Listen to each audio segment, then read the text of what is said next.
He didn't inherit power. He earned every ounce of it, with rhythm, reason, and restraint. A president with a playlist, a global icon with sneakers and grace. Barack Obama didn't just lead the free world. He changed what leadership looked like, what it sounded like, what it meant. He wasn't the loudest in the room, but he made the whole room listen. He didn't point fingers. He raised the bar. He didn't chase attention. He commanded it, with language sharp enough to move millions and cool deep enough to make history feel human. He doesn't just make millions, he moves like it. A single speech can earn him over $400,000, not for performance, but for presence. His memoir, A Promised Land, didn't just top charts. It brought in over $25 million, redefining what political storytelling could be. And that Netflix deal with Michelle? Reportedly worth tens of millions, but its true value lies in the stories it elevated.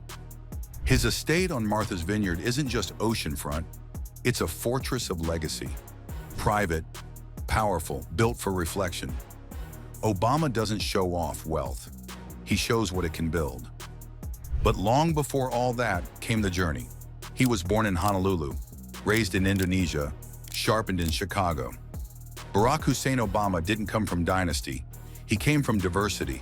He was the son of a Kenyan economist and a white anthropologist from Kansas. His childhood moved between continents, cultures, and contradictions. He was the outsider everywhere, yet somehow born to belong both nowhere and everywhere. The boy had questions, books, big dreams, and a name the world had never heard, but would never forget. He studied hard, listened deeply, watched systems fail and families break.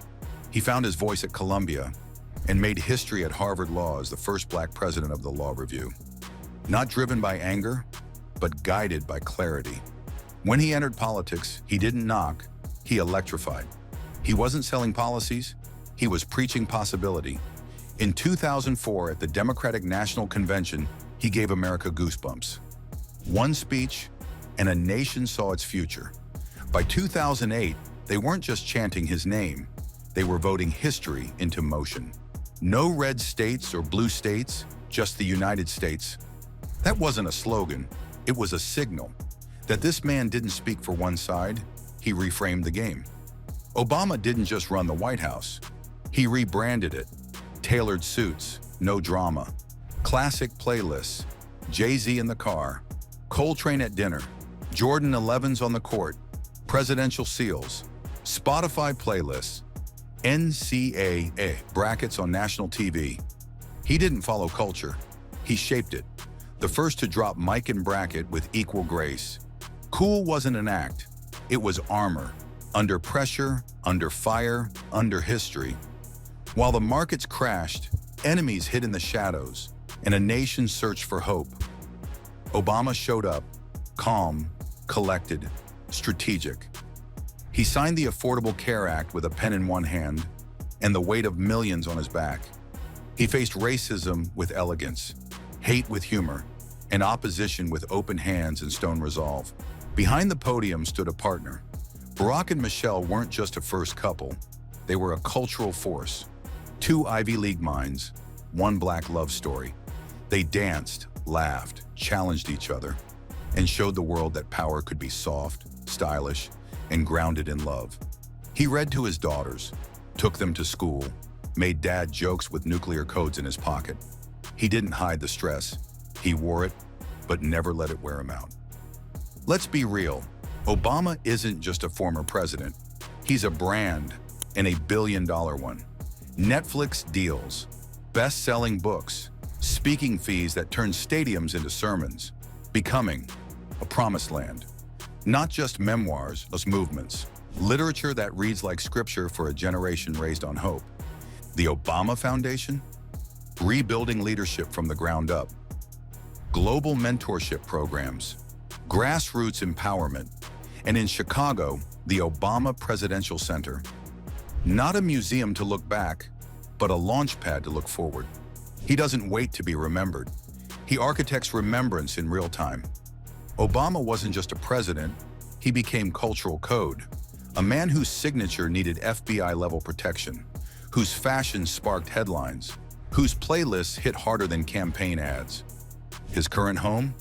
A $12 million estate on Martha's Vineyard. Ocean views, wraparound decks, and that effortless Obama energy. Another mansion in D.C., just minutes from the power he once held, and still radiates. No gold gates, no velvet ropes, just presence. Private flights to climate summits. Guest lists with presidents, poets, tech kings. Dinners with Beyoncé and Spielberg.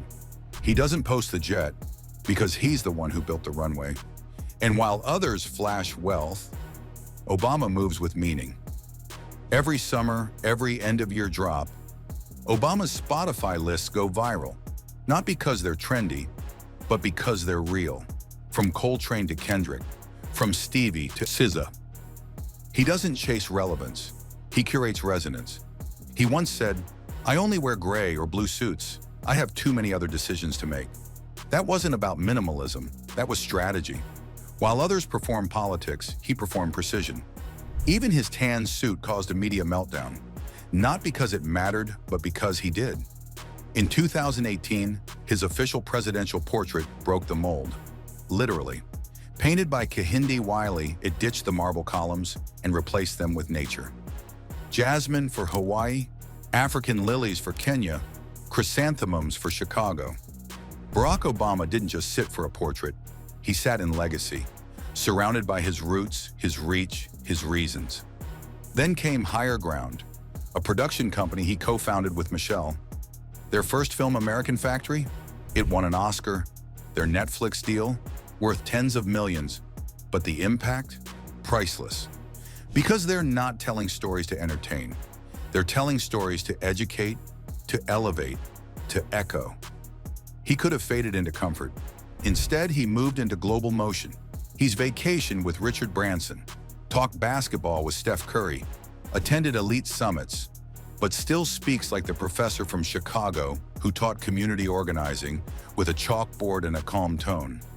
He's been approached to buy an NBA team, rumored for tech boards, but he plays the long game, not for headlines, but for history.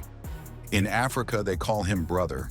In Europe, they still call him Mr. President. In America, he became a symbol of what's possible and what still hurts. He cried with grieving mothers, sang Amazing Grace from the pulpit, joked with late-night hosts, and roasted himself at the correspondence dinner. He made dignity go viral and turned restraint into revolution. He launched My Brother's Keeper, fought for climate justice, spoke out against voter suppression, and when silence was louder than applause, he still spoke. He didn't fade. He expanded. He didn't retire. He repositioned. Barack Obama didn't just become president, he became a blueprint for power without noise, for leadership without spectacle, for change, not through chaos, but through calm clarity. From Harvard halls to history books, from community roots to global heights, from Yes We Can to Still I Rise. He's not just a former president, he's a masterclass in presence. He didn't just pass through the pages of history, he annotated the margins and signed the cover in bold.